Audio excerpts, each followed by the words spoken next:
السلام علیکم پیارے بچوں، آج ہم نظم شکست انتظار پڑھنے جا رہے ہیں اور یہ نظم جو ہے یہ مرزا محمد یاسین بیگ نے لکھی ہے۔ تو شکست انتظار کا جہاں تک تعلق ہے، شکست انتظار ہم کس کو کہہ سکتے ہیں؟ سبھی جانتے ہیں کہ جب انسان انتظار میں، کسی کے انتظار میں یا کسی چیز کے انتظار میں تھک جاتا ہے، ہار جاتا ہے، تو تب ہم اس کیفیت کو شکست انتظار کہہ سکتے ہیں۔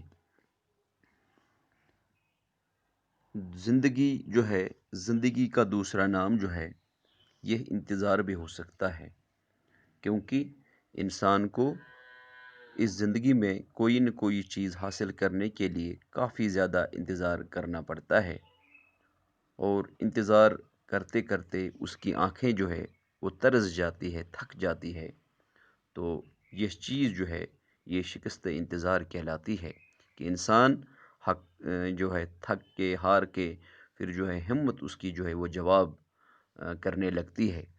تو یہاں سے ہم اگر غور سے دیکھا جائے تو ہمیں ہر وقت، ہر گزرنے والے لمحے کے ساتھ ساتھ کسی نہ کسی بات کا انتظار لگا رہتا ہے، اور یوں تمام عمر کسی نہ کسی چیز کے انتظار میں کٹ جاتی ہے، اور اسی انتظار کی وجہ سے انسان تمام عمر امید اور نا امیدی کی کشمکش میں مبتلا رہتا ہے۔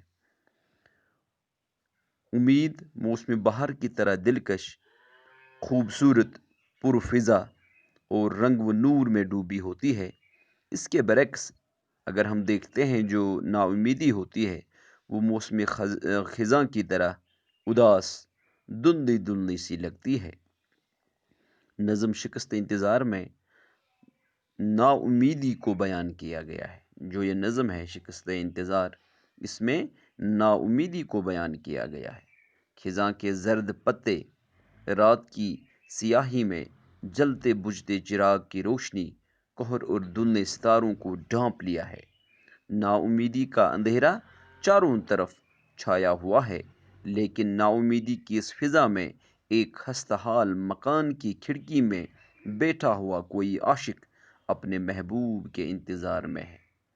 لاکھ مایوسی ہی سہی، لیکن اس کے دل میں انتظار ہے، کیونکہ انتظار کا یہ سلسلہ تو روز اول سے ہی جاری ہے۔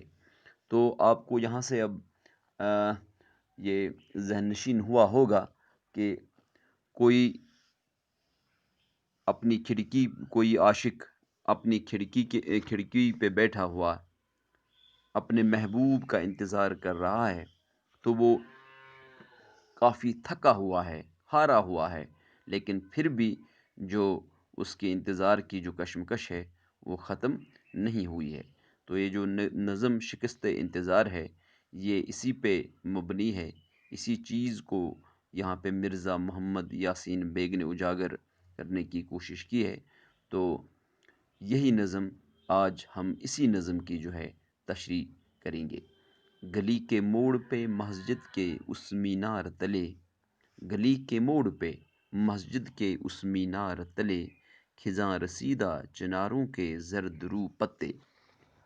ہاں، تو چراغ راہ کی مانند صبح و شام چلے، کہر میں لپٹی ہوئی ملکجی فضاؤں میں، نظر نواز نظاروں کی، نظر نواز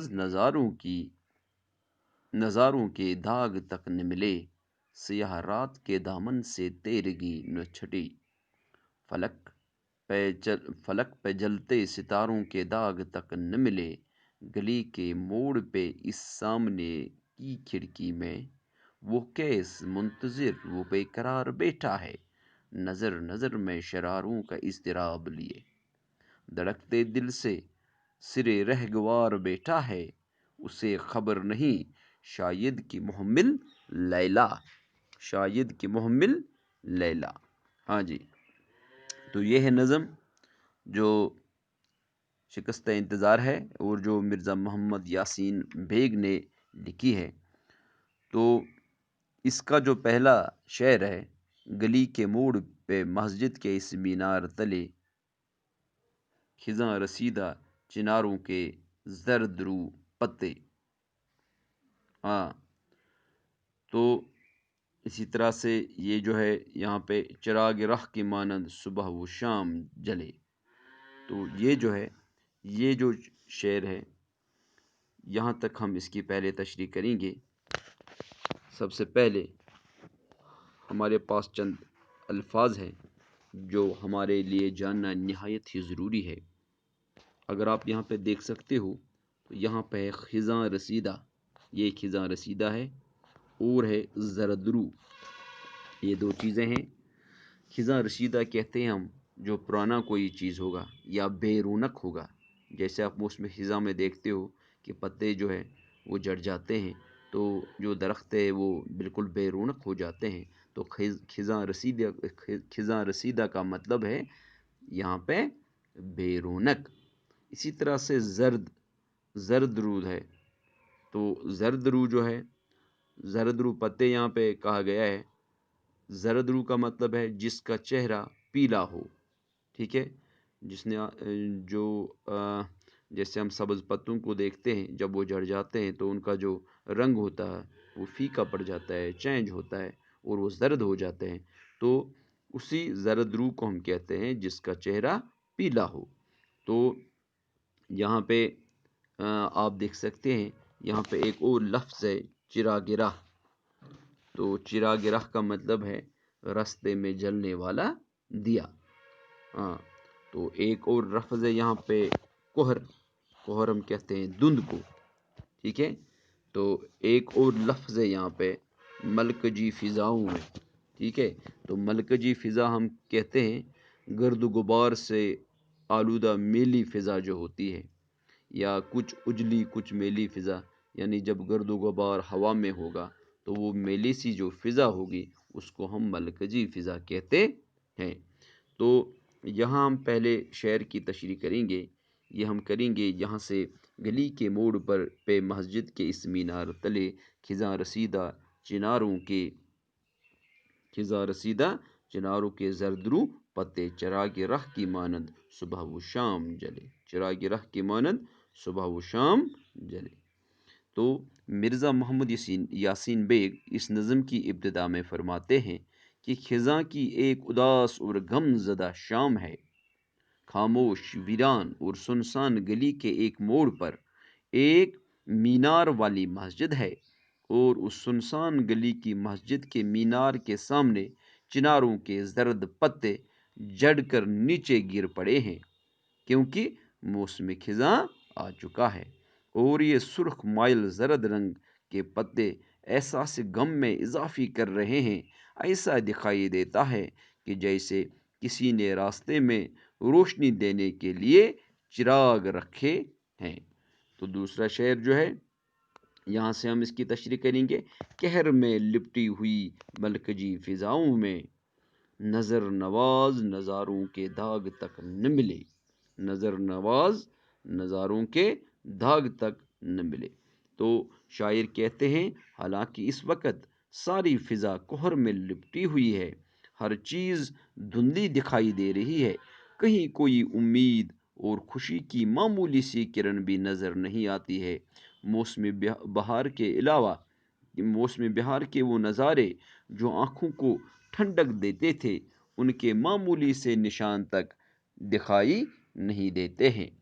تو یہ ہے یہاں پہ جو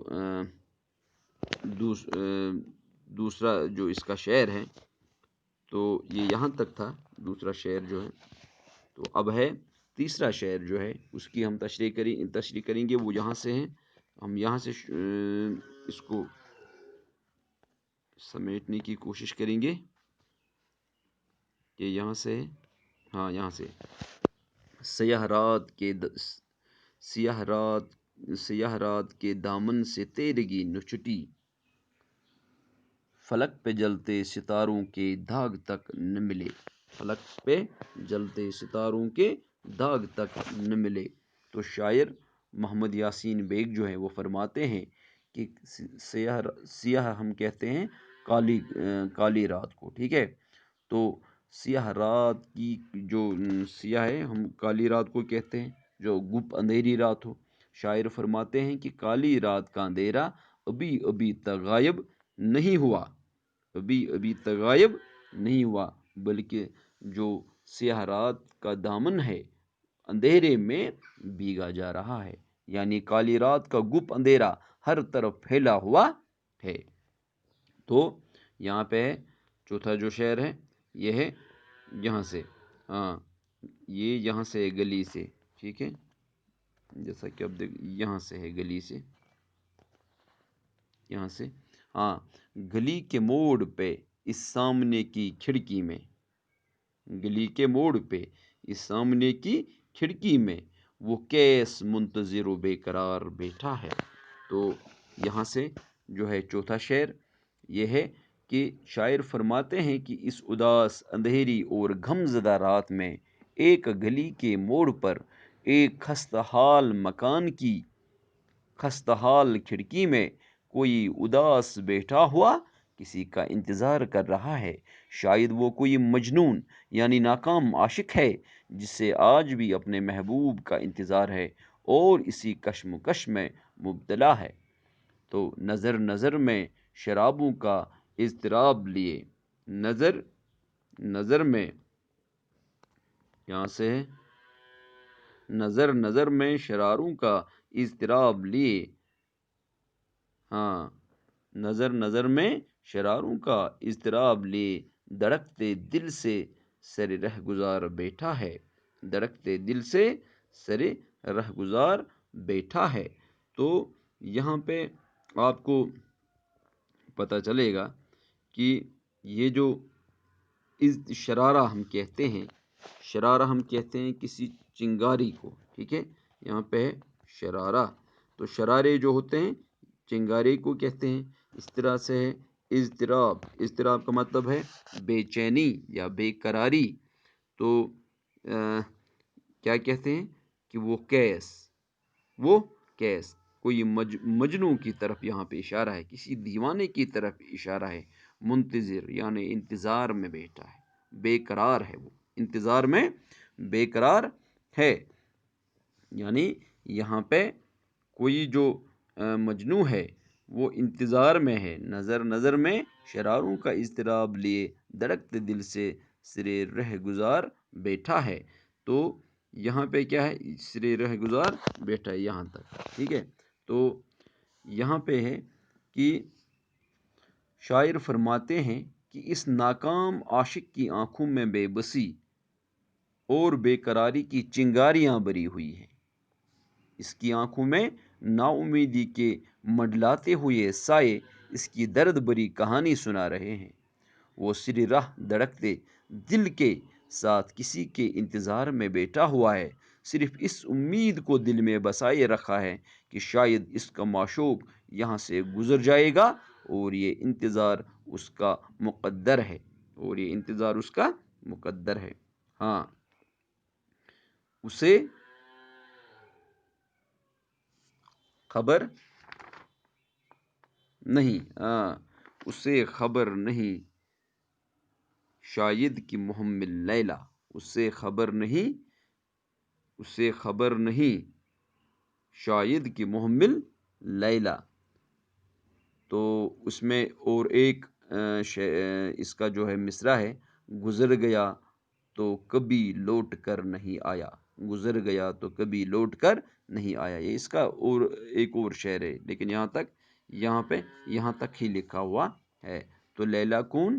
اس کی معشوقہ، یعنی وہ کسی چیز کے انتظار میں بیٹھا ہے، وہ جس محبوب کے انتظار میں بیٹھا ہے وہ لیلا ہے۔ تو محمل سے رہ گزار کا مطلب، یہاں پہ رہ گزار پہلے، یہاں پہ دھڑکتے دل سے سرے رہ گزار بیٹھا ہے، تو یہاں پہ رہ گزار کا مطلب ہے راستہ، ٹھیک ہے۔ تو اسی طرح سے محمل ہم کہتے ہیں کہ محمل ہوتا ہے ڈولی، جس کو ہم کہتے ہیں محمل، ہم کہتے ہیں یہاں پہ محمل کہتے ہیں ہم ڈولی کو، ٹھیک ہے۔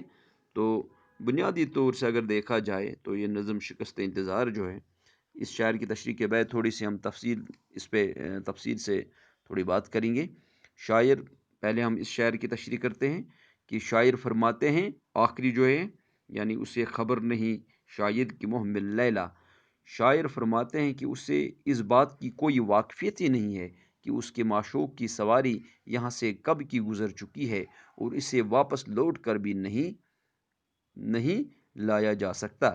شاید اسے یہ معلوم بھی نہیں کہ ساتھ چلنے والے مسافر جب بچھڑ جاتے ہیں تو وہ دوبارہ ملنے کے لیے واپس نہیں آتے، لہٰذا ابھی اس کو اپنے شکست انتظار کا احساس نہیں ہوا ہے۔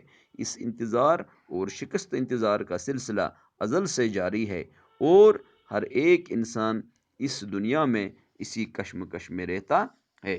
یعنی یہ جو یہ جو دیوانہ بیٹھا ہے، یہ جو مجنوں بیٹھا ہے، یہ جو کوئی شخص اپنی کھڑکی پہ بیٹھا ہے کسی کے انتظار میں، اسے یہ پتہ نہیں کہ اس سے انتظار یا نہیں، اب پوری طرح سے جو ہے انتظار میں جو ہے یہ انتظار جو اس کا وہ رائیگاں ہوا ہے، ضائع ہوا ہے، یعنی یہ شکست انتظار بن گیا ہے۔ کیوں؟ کیونکہ جس کے انتظار میں وہ بیٹھا ہے، اس کی جو ڈولی ہے وہ کب کی اس راستے سے گزر چکی ہے، وہ ابھی بھی اس کا انتظار کر رہا ہے۔ تو بنیادی طور سے ہم اگر اس کو تفصیل سے دیکھیں تو آج کل مختلف جو ہمارے نوجوان ہیں، جو مختلف جو ہے نوکریوں کے سلسلے میں انتظار میں رہتے ہیں، تو وہ جو نوکری ہوتی ہے وہ ان کے لیے کسی محبوب سے کم نہیں ہوتی۔ تو اس روزی روٹی کی فکر میں یا اس نوکری کے فکر میں وہ ہمیشہ اسی طاق میں رہتے ہیں کہ شاید میرے حق میں یہ ضرور آ جائے گی، لیکن ان کو پتہ تک نہیں چلتا کہ جب ایک انسان صرف اس انتظار میں بیٹھے کہ کب آئے، لیکن وہ جو ہے ایک وقت ایسا بھی ہوتا ہے، کبھی اللہ پاک بچائے کہ کسی کے حق میں اگر لکھا ہوگا تو وہ اس کے انتظار میں بہت دیر تک اس کا جو ہے انتظار کرتا رہتا ہے، اور آخر میں اس کو صرف نا امیدی ہی حاصل ہوتی ہے۔ تو یہ نظم شکست انتظار جو ہے اس کو اس کڑی سے بھی الگ نہیں کیا جا سکتا ہے۔